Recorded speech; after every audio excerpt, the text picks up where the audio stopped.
இந்த வீடியோக்குள்ள போறதுக்கு முன்னாடி நம்ம சேனலை சப்ஸ்கிரைப் பண்ணாதவங்க சப்ஸ்கிரைப் பண்ணிடுங்க, பக்கத்துல இருக்க பெல் பட்டனையும் கிளிக் பண்ணிக்கோங்க. வாங்க வீடியோக்குள்ள போகலாம். பயில்வான் ரங்கநாதன் சமீபத்துல சமூக வலைதளங்கள்ல பயங்கர ட்ரெண்டிங்ல இருப்பவரு. பல சினிமா பிரபலங்களோட சொந்த வாழ்க்கையை பத்தி ரொம்பவும் தைரியமா மீடியா முன்னாடி பேசிட்டு வராரு.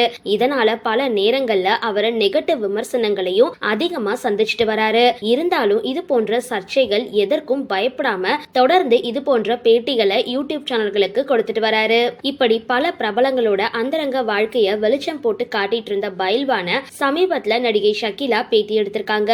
அப்போ உங்களை பத்தி ஏதாவது ஒரு ரகசியத்தை சொல்லுங்க அப்படின்னு அவங்க கேட்டதுக்கு பதில், நான் எப்படியோ அனுப்பி பார்த்தேன், கடைசியில முடியாம யாருக்கும் தெரியாத ரகசியம் அப்படின்னு ஒரு விஷயத்த பகிர்ந்திருக்காரு. பயில்வான் ரங்கநாதன் பத்திரிகை துறையில இருந்ததோட 90களில் காலகட்டத்துல சினிமாவில அடியால் மற்றும் காமெடி காட்சிகள்ல நடிச்சிருக்காரு. ஆவாரம் பூ திரைப்படத்துல கவுண்டமணியோட இவர் வரும் காமெடி காட்சிகள் இன்னைக்கு வரைக்கும் ரொம்பவே பிரபலம். அந்த சமயத்துல காமெடி நடிகை ஒருத்தவங்க இவரு மேல காதல் வயப்பட்டு தன்னை திருமணம் செஞ்சு கொள்ளும்படி கேட்டிருக்காங்க. ஆனா பயில்வான் அந்த நடிகையோட காதலை ஏற்க மறுத்துட்டாராம். அந்த நடிகையும் இவர்கிட்ட எவ்வளவோ கெஞ்சி புலம்பி இருக்காங்க. இவரு முடியவே முடியாது அப்படின்னு மறுத்துட்டாராம்.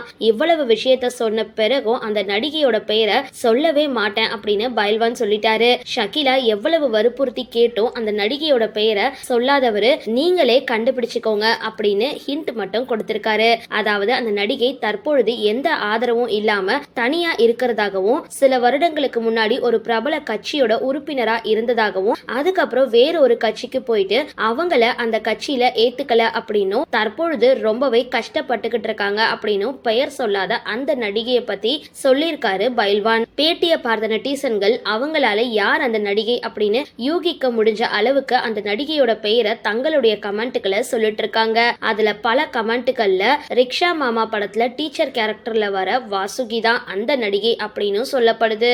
ஆனா பயில்வான் மட்டும் வெளிப்படையா எதுவுமே சொல்லல. சரி, இந்த வீடியோ பத்தின உங்களோட கருத்துக்களை கீழே கமெண்ட் பாக்ஸ்ல போஸ்ட் பண்ணுங்க. வீடியோ பிடிச்சிருந்தா லைக் பண்ணுங்க, ஷேர் பண்ணுங்க, மறக்காம டிபி காபி சேனலை சப்ஸ்கிரைப் பண்ணுங்க.